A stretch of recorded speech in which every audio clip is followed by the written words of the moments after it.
wind howled across the empty station platform, carrying with it the scent of dust, coal, and disappointment. Clara Whitmore sat on a wooden bench, her small trunk at her feet, her hands clutching a crumpled letter that had brought her across 1,000 miles of wilderness and heartbreak.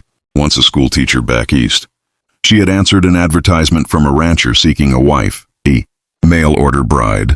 The man's words had been kind, tender even, promising a home, companionship, and a future under the endless skies of Montana Territory. But as the last train left and the smoke faded beyond the ridge, she realized he wasn't coming. The station master gave her a look of pity before tipping his hat and disappearing inside, leaving her with nothing but silence and the sound of her own breath. Clara sat there for hours, feeling the weight of rejection burn through her chest like wildfire. She'd sold everything she owned to make the trip, trading a modest life for the chance at a new beginning. Now she was just another forgotten promise in the wide, merciless West. As the sun began to fall, she wrapped her shawl tighter around her shoulders, trying to keep out the cold and the shame. That was when she heard the softest voice, a child's voice, say, "Are you waiting for someone too?" Clara turned her head and saw a little girl standing beside her, no more than 6, with golden braids and tear-streaked cheeks, clutching a worn teddy bear. The girl looked lost but brave, her blue eyes filled with the kind of hurt Clara recognized all too well. "My name's Annie," she said softly. "Pa says we're going home, but home doesn't feel like home since Mama went to heaven." The child's voice trembled, and before Clara could answer, a tall shadow fell across them both. A man in a weathered coat and dusty hat stood there, broad-shouldered, rugged with eyes like storms. He looked down at Clara, then at the girl and said, "Annie, you shouldn't wander off like that." His tone was firm but kind, protective. Clara met his gaze and for a brief second saw a flicker of the same loneliness that had driven her across the plains. The girl tugged on her father's sleeve and whispered something that made him look back at Clara, his expression softening just slightly.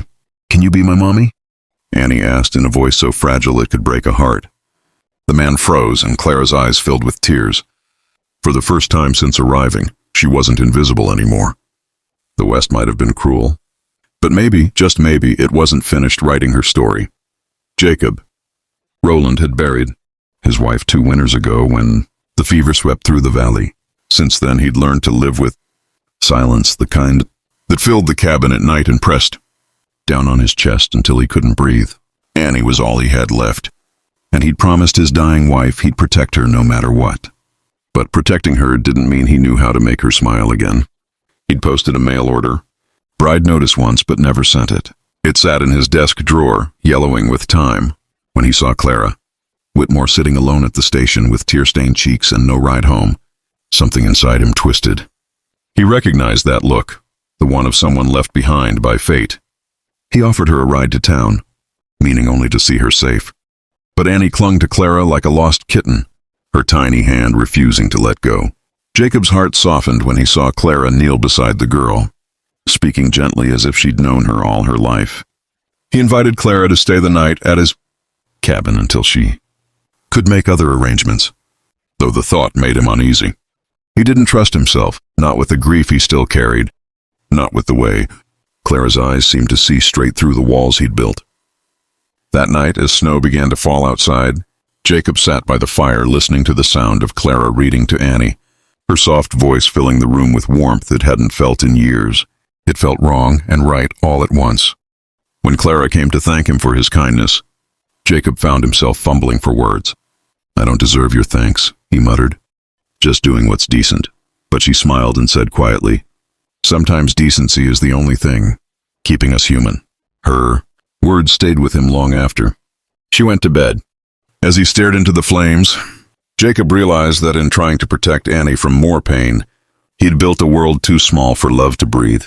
And now here was this woman, stranded, heartbroken, yet somehow full of light, showing him that maybe it wasn't too late to start over. Days turned into weeks, and the snow began to melt from the fields. Clara helped around the cabin, tending to chores and reading to Annie while Jacob worked the cattle. She told herself it was temporary, that she'd find work in town soon, but every evening when the sun dipped behind the ridge, she found herself waiting to hear the sound of Jacob's boots on the porch. Annie adored her, following her everywhere, asking questions about dresses, flowers, and what it felt like to have a mama. One morning, Jacob watched from a distance as Clara braided Annie's hair in the sunlight. Both laughing softly, the sight tore at something deep inside him, a mix of grief, hope, and a yearning he hadn't allowed himself to feel. Later that night after supper, Jacob stepped outside to clear his head. Clara followed quietly, wrapping her shawl around her shoulders. "You're thinking of her, aren't you?" she said softly, her breath visible in the cool night air. He nodded. "Every day." She smiled sadly. "That's how you know you loved her, right?" There was a long pause, filled with the chirping of crickets and the faint crackle of the fire inside. Then Jacob looked at her and said, "And what if I'm learning to love again?" Clara's heart stilled. She wanted to answer, but before she could, a small voice broke the moment. Annie stood in the doorway, holding her teddy bear. "Papa," she said shyly, "I asked her again if she could be my mommy." Both adults turned toward the girl, emotion flooding their faces. Clara knelt, tears in her eyes, and whispered, "And what did she say?" Annie smiled, touching Clara's cheek. "She said maybe one day." Jacob took a slow step forward, removing his hat, and in that instant, the walls between them fell. The West had taken much from all three of them, but in its wild, untamed way, it had given them something greater, a second chance. As dawn broke the next morning, Clara stood on the porch watching Jacob saddle his horse, Annie giggling beside her. He looked up at her with that quiet, steady gaze and said, "Welcome home." Clara, her heart swelled. She'd come west looking for a husband. Instead, she'd found a family. Subscribe to Old West legends for more timeless, Wild West stories where love always finds a way, even on the loneliest trails.